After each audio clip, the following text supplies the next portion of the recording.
She loved how he was emotionless until her mom was in the hospital due to heart surgery, and she wanted him to comfort her, but he physically couldn't cause he was so empty inside. I am a spirit caller. I can summon the souls of those who died unjustly within 24 hours, granting them 7 more days of life. In my past life, I returned joyfully to the Ashworth family as their long-lost son, but tragedy struck. My sister-in-law Alara died in childbirth, and my brother Julian, heartbroken, jumped from the hospital roof. He survived, barely. To save him, I offered to summon Alara's spirit, but Aiden, the imposter son raised in my place, accused me of causing the death. My parents believed him. They destroyed my altar, broke my hands, and locked me in a scorching sauna, where I died. Then I woke up, back at the start. The day I arrived at the Ashworth estate, an old man asked me to summon the soul again. This time, I refused. You're mistaken. I'm just from the mountains. How could I be a spirit caller? The dead don't return. We shouldn't believe such superstition. Old Mr. Hemlock wasn't fooled. A sharp glint shone in his cloudy eyes. I could never be mistaken. 3 years ago, when my wife passed, I was so consumed by grief I wanted to follow her. It was you who summoned her spirit for me, giving me 7 more days with her. His voice was thick with memory. For those 7 days, she was just as she'd always been. We did everything we never got the chance to do. She held my hand and promised she'd wait for me at the gates, that we'd be husband and wife in the next life, too. That's the only reason I've held on this long. He looked at me with profound gratitude. I've been trying to find you ever since to thank you, but you vanished without a trace. I never imagined you were the Ashworth's lost son. He spoke with such conviction that the guests murmured amongst themselves. Everyone in the city knew the story of how he'd nearly died of a broken heart, but before I could deny it again, voices of doubt rose from the crowd. Is old Hemlock going senile? There's no way a spirit caller could be that young, right?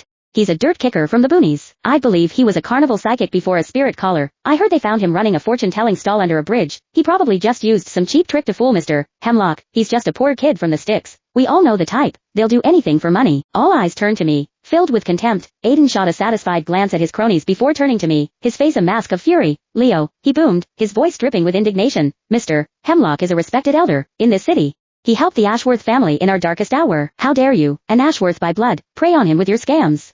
Get on your knees and apologize to him right now. After his tirade, Aiden turned to Mr. Hemlock with a look of deep empathy. Mr. Hemlock, whatever amount of money Leo swindled from you, the Ashworth family will repay it in full. He sighed dramatically. As you all know, I've never had a head for business, but with my brother in a coma, and my father hospitalized with a heart attack, I have no choice but to hold this family together. I don't want to make enemies with anyone. I hope I can count on the guidance of all you seniors in the future. His speech was a masterful performance of grace and humility, earning him nods of approval from the older guests. I was the only one laughing on the inside. Just like in my last life, my welcome party had been turned into a funeral. My sister-in-law, dead from a hemorrhage. My brother, jumping from a building in despair. The best doctors and the most advanced technology had kept his body alive, but the hospital had already issued several critical condition notices. They said his will to live was gone. He needed a reason to fight. In my previous life, starved for the family I never had, and moved by their tragic love story, I had offered my gift. I had revealed myself as a spirit caller to summon Ilara's soul, but the moment her spirit began to manifest, Aiden had shattered my altar, screaming that I was a fraud. The ritual was broken, her soul was damaged, and she became a vengeful spirit. In Julian's dreams, she whispered that I was the one who had destroyed her. I tried to explain, but my parents had grabbed me and broken my hands on the spot. A spirit caller. You've destroyed your sister-in-law's soul. If we had known you were such a curse, we would have never brought you back. When my brother eventually woke up, he subjected me to endless torture. My wife told me it's cold where she is. He'd whispered, go keep her company. My thoughts were shattered by a sharp force against my legs. A sickening crunch echoed as my knees slammed into the marble floor. Pain, white hot and blinding, shot through me. Aiden loomed over me, his hand clamped on the back of my neck, forcing my head down toward Mr. Hemlock. You charlatan.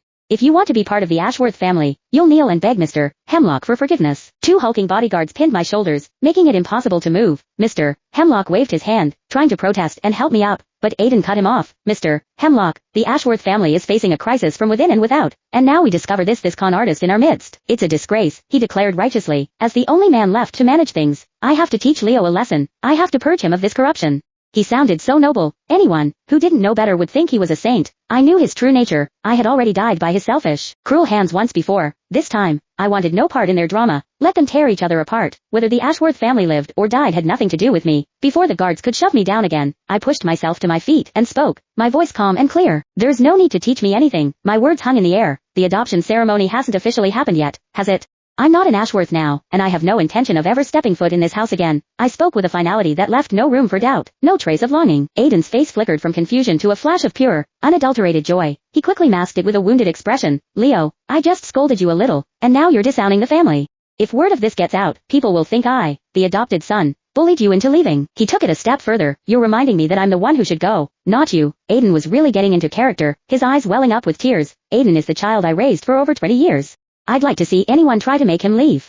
The family matriarch, Mrs. Ashworth, finally emerged from a side room, where she had been resting, leaning on a cane. She looked at me. For a second, I saw a flicker of shock in her eyes at my resemblance to her husband, but her attention was quickly drawn back to Aiden. Mother, Leo is your real son. Now that he's back, there's no place for me here anymore. Aiden sobbed. Father is in the hospital. My brother is on his deathbed. I shouldn't abandon the family at a time like this, but some people just won't have me, he added, for good measure. Don't blame him. I stole his place as the true son for 2 decades. He has every right to hate me. He was a better actor than any actress I'd ever seen, his performance dripping with false nobility. The guests, all longtime friends of the family, started murmuring in his defense. Sorry, due to copyright issues I am unable to continue updating the next chapter. If you like the book, if you like this book, circ. 289692 on Mode Novel to read this book.